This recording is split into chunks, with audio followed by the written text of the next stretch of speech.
How to fix messages not sending on Telegram in iPhone 11, 12 or 13. So let's start the video. First of all, open settings.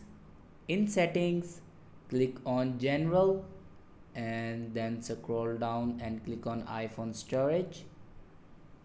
Now here you can see the option Telegram. Now click on Telegram.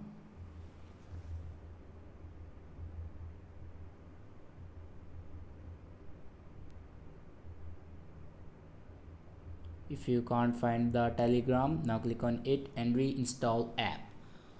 After offload your Telegram, then reinstall your app.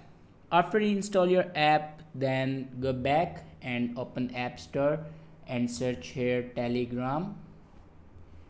And here you can check your Telegram update. If you have any update your Telegram, then update your Telegram. After doing these steps, your problem will be fixed. I hope this video is helpful for you. Thanks for watching.